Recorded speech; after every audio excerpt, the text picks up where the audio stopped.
భార్యకు పంపిస్తుంటే ఈరోజు చాలామంది జీవితాల్లో, చాలామంది బ్రతుకులలో భర్త ఉన్నంతసేపు ఆమె జీవితంలో భర్తే ప్రాణంగా బ్రతికినామే, భర్త ఉన్నంతసేపు అతనే ప్రాణంగా బ్రతికినామే. ఇప్పుడు తలంపులు మారిపోతున్నాయి. భర్త దూరం అయ్యేటప్పటికి, భార్య దూరం అయ్యేటప్పటికి, పిల్లలు దూరం అయ్యేటప్పటికి మనుషుని తలంపులు ఏమైపోతాయో తెలుసా? ఇదిగో వాక్యం అంటుంది, యాకోబు తన కుమారుడైనటువంటి చెప్పండి రూబేనును ఆశీర్వదించడానికి దగ్గరికి పిలిచినప్పుడు రూబేను మీద తల మీద చెయ్యేసి అంటాడు, రూబేనా నువ్వు నేళ్ల వలె చంచలుడువి అన్నాడు. ఏంటంట? నీళ్ళు సంచలత్వం కలిగి ఉంటుందా? చెప్పాలి. నీళ్ళు బాటిల్లోకి వేసాం,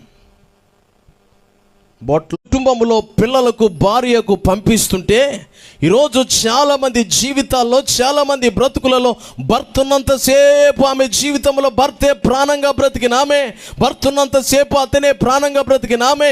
ఇప్పుడు తలంపులు మారిపోతున్నాయి.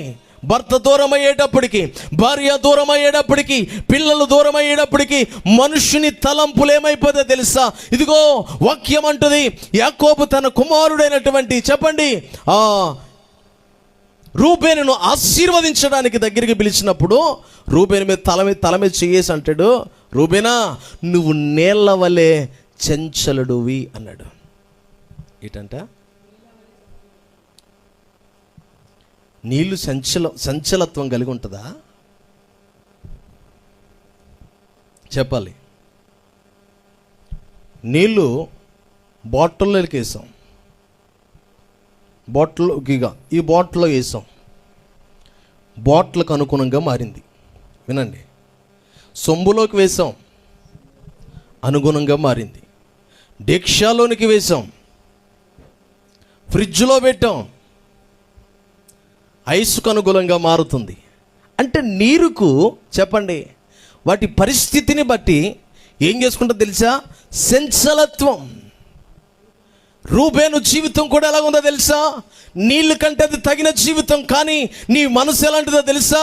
ఇదిగో కింద పారవోస్తే నేలను అంటుకుపోతావు, బాటిల్లోకి వేస్తే బాటిల్గా మారిపోతావు, రకరకాలైనటువంటి వ్యక్తిత్వాలు కలిగిన వాడిగా మారిపోతున్నావు. ఈరోజు చాలా మంది జీవితాల్లో చంచలమైన మనస్తత్వం కలిగి ఉంటున్నారు.